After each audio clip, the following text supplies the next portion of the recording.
The sacred stone. Oh, this you crazy mother. If you have any poo, fling it now. What, were they psychos? Or?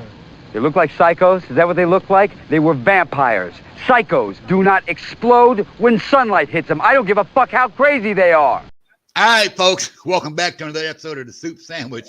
Now, once again, tragedy fell on the show, the Rev, technical problems. My computer died last week, and I was like, oh, I cannot believe this. I was stuck without internet for like 5 days, and it was awesome.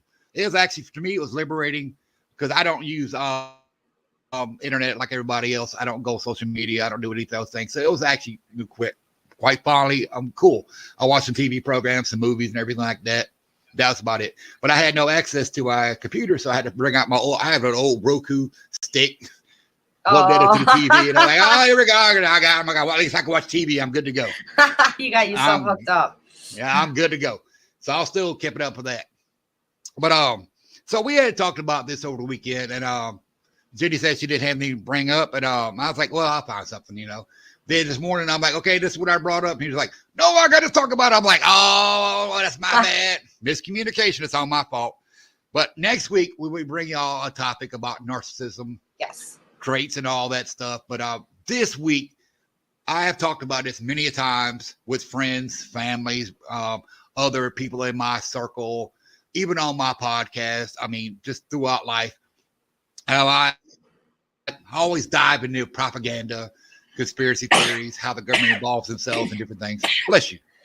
I'm sorry. You don't cough, you don't get off.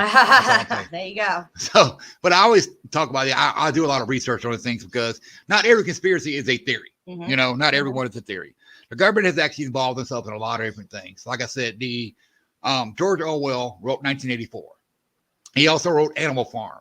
Now, the CIA actually took Animal Farm and made it to a cartoon movie. Mm-hmm. But the funny part is that they took a product from someone, exposing them for what they're doing, and used his product to make another product. I'm like, assholes. But you got to look at like Project Paperclip, Black Hat, Manhattan Project, Philadelphia Experiment. I mean, all that. They've done so much shit out there.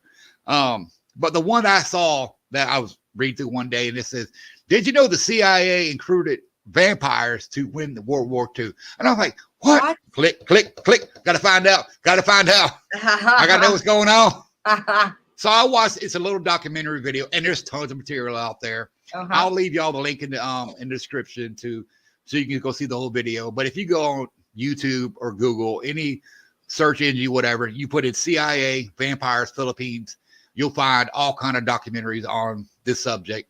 But we're going to show y'all a video that I created this morning. Okay. And throw this out here. Let's see. Remember how to do this. So this was in the Philippines. Yes. Okay. Manila, as a matter of fact. All right. Okay, let's see. And are we ready to go? Ready to go, Rev. All right. Everybody in the soup sandwich, y'all get ready to take a bite of this. Oh. What's up? He's okay? Dennis said his first word. He did? Come on, honey. Say it again. Blah, blah, blah. I don't say blah, blah, blah.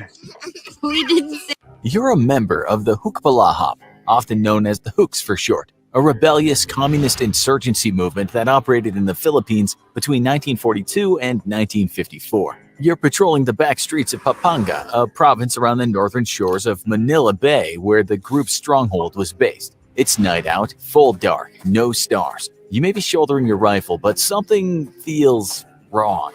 There's evil in the air. That's when you find a body laying on the side of the road. It's Rodrigo, one of your fellow soldiers, dead.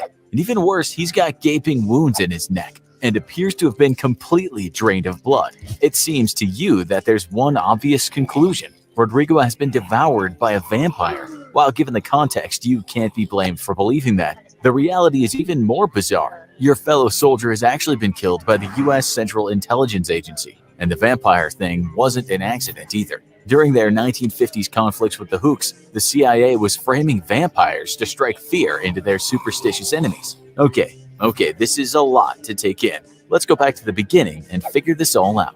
Blah, blah, blah. I do not say blah, blah, blah. During the Japanese occupation of the Philippines in 1942, a myriad of Filipino peasant guerrilla groups rose up to fight their Japanese oppressors. The radical and communist Hukbalahap group was one of the most successful of those, fighting both the Japanese forces and assassinating wealthy Filipinos who collaborated with the occupiers. The Hooks were strong, effective, and popular, and by the end of the 1940s, they'd achieved sizable political gains. They'd seized large portions of Luzon, the country's most populated island. They established their own independent government in Luzon after the aftermath of the war. They created their own system of laws, collected taxes from citizens, and even hoarded an impressive stockpile of around 500,000 rifles. Naturally, a militant communist satellite nation with a huge stockpile of weapons wasn't something a Cold War-era U.S. government took kindly to. In 1946, things took a turn for the worse. The Philippines was scheduled to finally achieve independence from the U.S. on the 4th of July,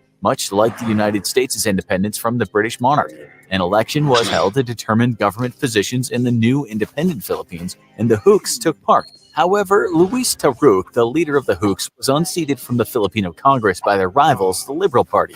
This was the beginning of the Hukbalahap Rebellion. The new Liberal government, led by President Manuel Roxas, took an aggressive stance toward the Hook forces. This, however, ended up seriously backfiring. The government troops suffered from a lack of training and low morale, and their oppressive retaliations against villagers only helped grow support for the more populist Hooks. As a result, over the next 4 years, the number and support of the Hooks grew to the point that they were ready to stage a siege on Manila by the year 1950. The Philippines looked like it might be going red. That's when President Harry S. Truman decided to put his finger on the scale. Blah, blah, blah. I am Dracula, blah, blah, blah. Blah, blah, blah. Blah, blah, blah.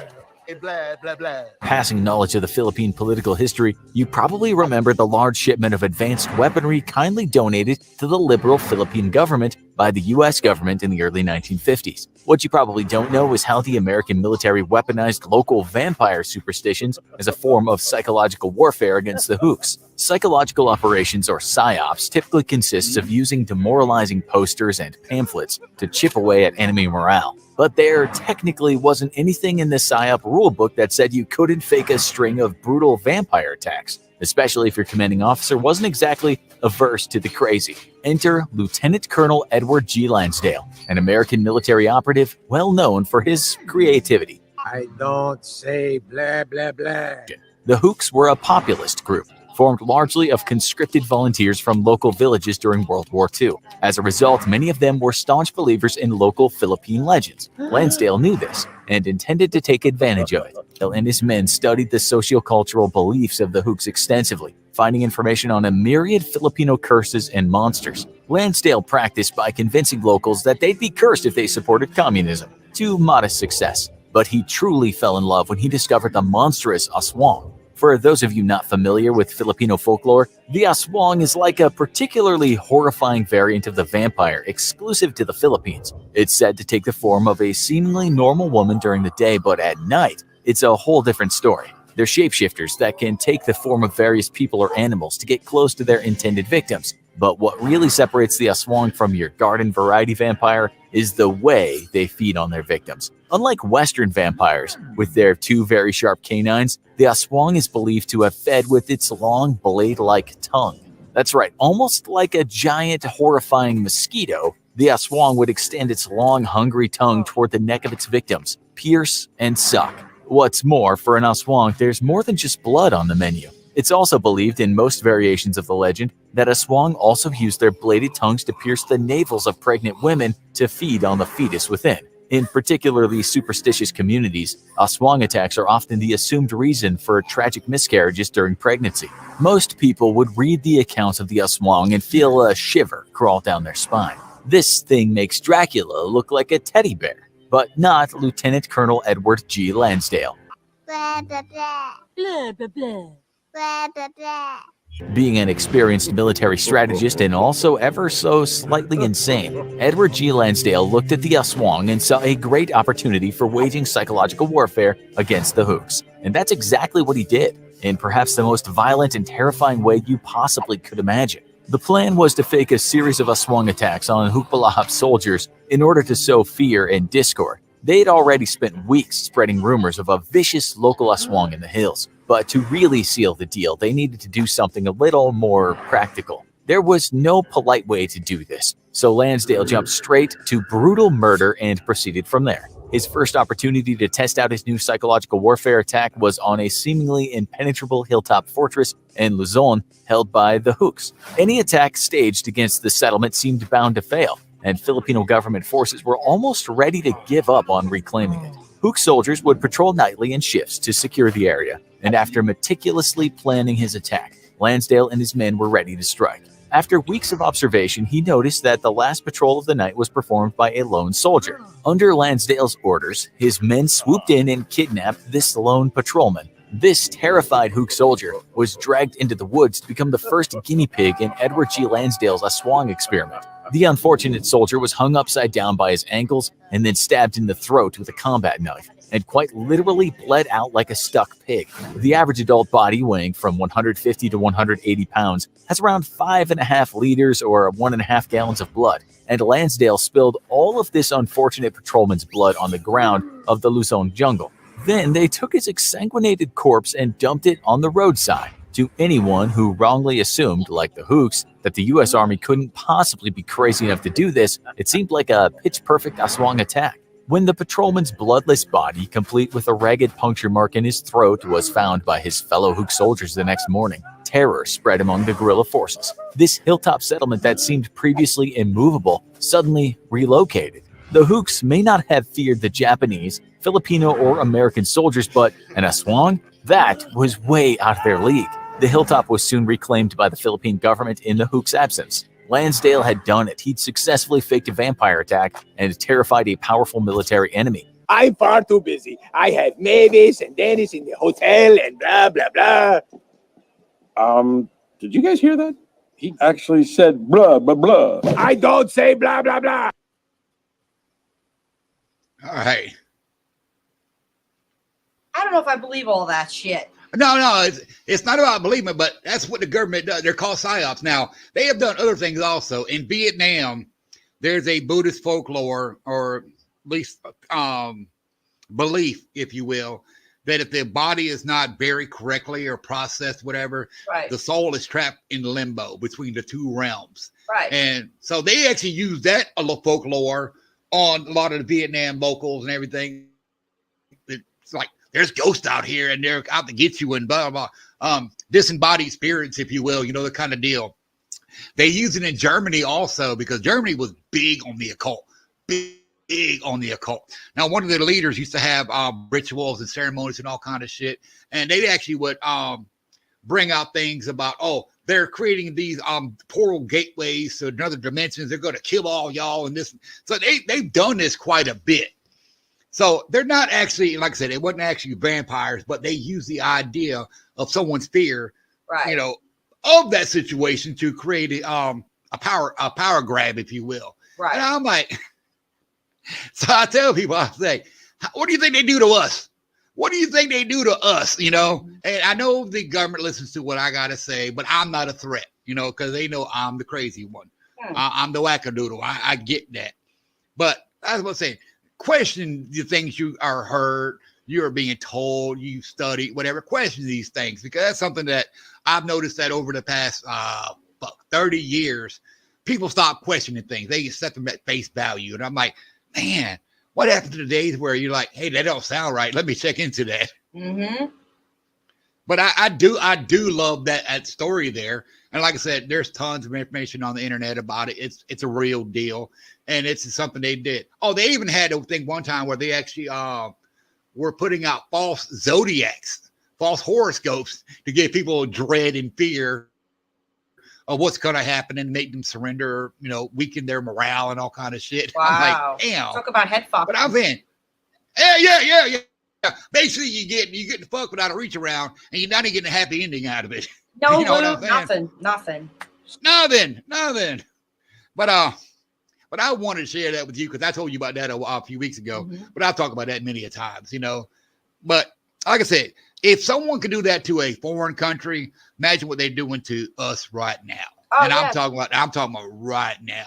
And if you are like anybody out there that studies patterns, coincidences, connecting the dots, this ain't the first time. Like I said, this has been going on. That was going on since World War II. Right. Can you imagine what they were doing World War I? Can you imagine what they were doing, during the Civil War? Can you imagine what our government actually was doing to American freedom fighters or American rebels or American soldiers to get them to either fight the war or lose a war, So I just like, man, propaganda. Now, and here's the thing that fucking flips my mind out.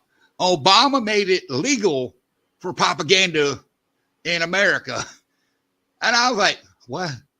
So I had to go look that up one time.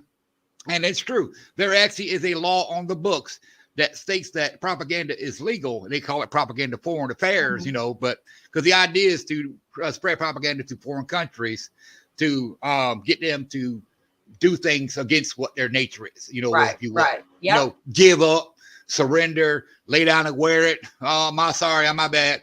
But they can do it in the US also.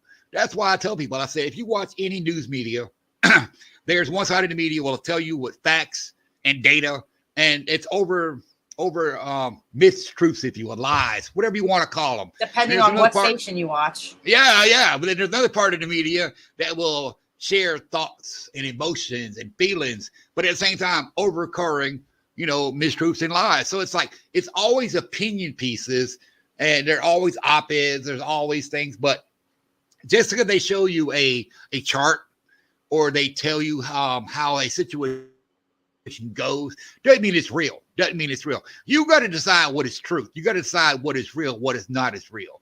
But not everything is black and white. Not everything is upfront. Right. There's some deep shit out there. Not all conspiracies are conspiracies. And like I tell everybody, just because you are paranoid does not mean they are not out to get you. What about Orson Welles? Remember that? The end of the world, all that back then? I praise that stuff so much. A few years ago, when I was just getting, building up my creativity and everything like that, I've always loved War of the Worlds. Mm-hmm. I always loved the idea that this man came on the radio and broadcasting an alien invasion, and people thought it was real. Yes. But now here's the kicker, though. At the very beginning, he told everybody, this is not real. And they're jumping out windows, committing, what? But no one caught the part where he says, this is not real. So they caught everything afterwards. But there was a lot of people in this world that actually thought that shit there were actually an alien invasion happening. Yeah. But I'm like, man, that's to me, that's beautiful. The age of radio, The Shadow, The Orphan Annie, Lone Ranger. Mm-hmm. But my thing was always, I was fascinated by Dark Shadows. Okay. Because that was a vampire soap opera. Barnabas Collins. I mean, of course, you got the new movie out there now. Well, not say new movie, but the one with Johnny Depp. Yeah. But the original Dark Shadows was a radio broadcast. Then they turned it into a black and white, serial on TV, series on the TV. They add some color to there. But basically, if you watch the series, it's just like All My Children, Guiding Light, General Hospital. It's like all those things, but it's based on a vampire, the vampire himself. But the stories themselves they tell is all soap opera. Right. And I always love that stuff. So to people to put out stuff such as a story that seems so real. No, ain't no words. Oh, this dog. Is he a narcissist? We'll find out next week. Oh, he's going to be on the show next week. Let me tell you. We're going to find out next week. But so I've always loved the idea of theatrics, if you will, because it's fascinating. P.T. Barnum sold people the idea of the strange and the exotic and the unusual, and it was just common stuff. Something that was out there, but that people had this idea like they never seen it before. It was like, oh, that's taboo. Ripley's Believe It or Not. Ripley's Believe It or Not. Oh, real? Yeah. Oh, that show was fascinating. Now there was a show on A&E. What was it called? Oddities or something like that? Yes, that was cool. They had that store. Yeah, that shit was fucking awesome. Yes, I used to watch that. I watched a lot of that stuff on. Yeah, good stuff on there. Yeah. But I like stuff like that because I got a lot of friends in the circus and the sideshows They still travel across America, do things, whatever and shit. But theatrics is always good. And the digital age, saying started about 30 years ago, just made it easier to get that message across. Right. So when I see people come out here and make videos, promoting their thoughts, their ideas, their emotions, whatever, I'm like, that's fine. I appreciate what you're feeling and what you're going through, but entertain me. Don't try to upset me. Right. That's all I want out of anybody. Yeah. Entertain me. Don't upset me. That's what I've been trying to do for the past 4 years. So I want to entertain folks, but I'm also like, I got to keep it real because that's the way I grew up. I grew up that way. Mm-hmm. I grew up with the anti-bullshit, if you will, Mm-hmm. But every now and then I'll throw a little bullshit in there. I hope somebody catches it. Because I've always tell people, you catch me saying something wrong, let me know. Mm-hmm. That's part of the game. Orson Welles put out this whole program that bullshitted everybody, but nobody called him out. Right. Yeah. I would have called him out, but like, hey, ain't no aliens, man. What the fuck wrong with you? So if I ever say anything on any of my shows and you don't think it aligns up or adds up, call me out. I'm cool with it. Let's have a conversation with it. I'm good with it. Mm-hmm. So let me ask you this question. Beth mentioned last week that you are also part of the esoteric, the occult, and everything like that. What's your take on or your background or anything like that? Oh, I don't have a background on that. Okay. I'm not into that. I thought she said you was. No. Maybe she knew somebody that was, or she was into it, but I'm not into any cult or anything. No, not cult. The occult. The occult means hidden. Yeah, that's all it means. Yeah, no. I'm not into. Yeah, that's why I was like, "What? What are you? I don't even know what you're talking about." It's like no. I mean, I'm not. No. No. I'm not possessed. And one thing I said about the digital media is, such as zombies. Zombies were introduced in the 30s and 40s through the idea of voodoo and hoodoo practices, the living dead itself. Mm-hmm. But now Hollywood turned it into brain eaters, flesh eaters, the whole genre. Of course. Then we got the damn it was on my mind and I just slipped my fucking thought. Oh Lordy. Come to you. Oh, damn it. Sorry. I got a soup here. I got the soup sandwich. I took a bite, if you will. The cult. Okay. The word cult actually means togetherness and family. I did a lot of research on this because I had my own show for a long time. And I used to do a lot of research and present information that I found out there, share my thoughts on it, get other people's thoughts on it. Mm-hmm. But the word cult actually means togetherness and family and stuff like that. But Hollywood, of course, turned it into groups of people giving away possessions, being brainwashed. Jim Jones, Waco, the list goes on and on. Mm-hmm. List goes on and on. So, but actually, the society itself agrees that cults exist, through different means of whatever. And I do also. But that can go on government. That can go on politics, mm-hmm. News media, social media, religion. I mean, anytime you have a group of people that are blindly following the leader mm-hmm. and don't question the thoughts of what's going on, yeah, I can see where it's cultist activity. So, and I joke about this all the time, but I'm always, and I'm dead serious too. Now, I knew about things like hemisync. We used to try to take the brain and make it into one pattern because you got the left brain and the right brain. Mm-hmm. So your brain is actually separated by the id and the ego. All right. But the hemisync actually uses vibrations to attune you into the earth's vibrations mm-hmm. to let your brain work in one function. I studied a lot of that shit too because I like meditation. I like transcendental meditation. I'm like I say, amateur psychonaut. Mm-hmm. I like traveling to other realms. I like going and seeing what it's on the other side, if you will. So, when I studied a lot of those things, and they talked about how a lot of people ignored those ideas back in the day, and what they did was were told a certain thing and took it at face value. Mm-hmm. I'm like, and the Matrix came out. I'm like, the Matrix was awesome. I said, but there was shit out there before the Matrix. Lawnmower Man told us what was coming. Mm-hmm. Star Trek told us what was coming. I mean, a lot of sci-fi show, movies, books, whatever. But I always joke about it. Say, well, see, that's the problem with me is the programming didn't stick. Yeah, that's my problem. I took the green pill. I took the green pill. But I'm dead ass real though. I think also with my mental irregularities, things that I have flopping in my head with my experiences through supernatural, whatever and stuff. I think they're programming, people call it brainwashing, if you will, Right. mind manipulation, mental gymnastics, whatever you want to call it. I don't think it stuck on me because I was in another in tune with a different part of the universe. So I'm like, basically, I got left behind. They're like, okay, brainwash them, brainwash them, brainwash them, brainwash them. I'm like, I didn't get the memo. Somebody forgot to tell the Rev there was brainwashing going on, and I got left to hang out in the dry. Yeah. So that's why I feel so lost nowadays, is because I know I'm an outcast. I know I am on the outside of the spectrum itself, but I see things differently, and I'm not the only one. Right. That's why I come out and try to share messages, Other than that, I ain't got nothing except for next week, and I'm like, narcissists. Yeah, we can talk about them all day long, because everything I just said there in that minute right there was covering what a narcissist could be. Because I don't have thoughts of grandeur or high superiority of myself, but I just think I know that I think different from everybody else, and that's just it's a benefit and a curse at the same time, because you get left out a lot of reindeer games when you think like I do. You can't come hang out with us. You crazy. Yeah, but I'm the crazy one. Remember that.